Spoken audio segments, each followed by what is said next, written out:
నాగార్జునసాగర్ వరద కాలువ పరిధిలోని 8 గ్రామాలకు సాగునీరు అందించాలని డిమాండ్ చేస్తూ ఆందోళనకు దిగారు రైతులు. సాగర్లో నీళ్లున్నా పొలాలకు నీరు విడుదల చేయకపోవడంపై ఆగ్రహం వ్యక్తం చేశారు. మాడుగులపల్లి మండలం కుక్కడం గ్రామంలో హైవేపై బైఠాయించి నిరసన తెలిపారు. సాగర్కు వరద పోటెత్తుతుందని, కానీ తమ గ్రామాల్లో నీళ్లు లేక పంటలు ఎండిపోతున్నాయని ఆవేదన వ్యక్తం చేశారు. వెంటనే అధికారులు, నాయకులు స్పందించి సాగునీటిని విడుదల చేయాలని డిమాండ్ చేశారు. రైతుల ధర్నాతో నార్కట్పల్లి అద్దంకి రహదారిపై భారీగా ట్రాఫిక్ జామ్ ఏర్పడింది.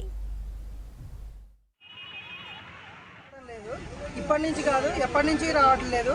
చివరికైనా 8 గ్రామాలు చివరికైనా కూడా 24 గేట్లు నాగార్జునసాగర్లో ఇంతవరకు ఇచ్చినాక కూడా ఇవాళకి నెల 15 రోజులైంది.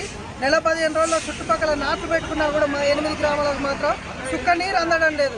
ఆఖరికి పొలాలకు నీళ్ళు లేకున్నా కూడా మేము బాధపడపోతాం. కానీ ఇళ్లలో నీళ్ళు లేవు. ఫస్ట్ బోర్లు పోయట్లేవు, సుక్క నీళ్ళు లేవు, బిందెలు పట్టుకొని పోతున్నాం. తాగడానికి వరద నీళ్ళు వస్తే ఈ కుంటల చెరువుల నిండా కూడా బోర్లు పోసే అనే దాని దీపం మీద ఉన్నాం. కానీ వరదకాలంలో వస్తుందేమో. ఈ 8 గ్రామాలలో ప్రతిసారి కూడా ఇట్లనే జరుగుతుంది. మరి తీసుకుపోయి సముద్రాల్లో కలిపే బదులు మాకు వరదకాలం నీళ్లు ఎక్కువ పెంచినట్లయితే మేము కూడా బాగుపడతాం, 8 గ్రామాలలో కూడా బాగుపడతాం అనేది ఉద్దేశం ఉంది. తాగునీరు కూడా దొరకట్లేదు, చాలా ఇబ్బందికరంగా ఉంది. వరదకాలం నీళ్లు రాకపోవడం ఈరోజు రోడ్డు పరిస్థితి వచ్చింది.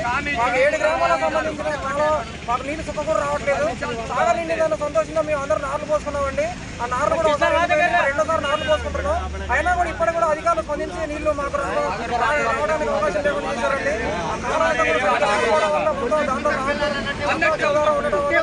అందడం లేదండి. అధికారులు కూడా మేము అడిగినా కూడా స్పందించట్లేదు. దగ్గర కూడా మాకైతే నీళ్ళు రావట్లేదండి. మాకు గొడ్ల కానీ మనుషులు కానీ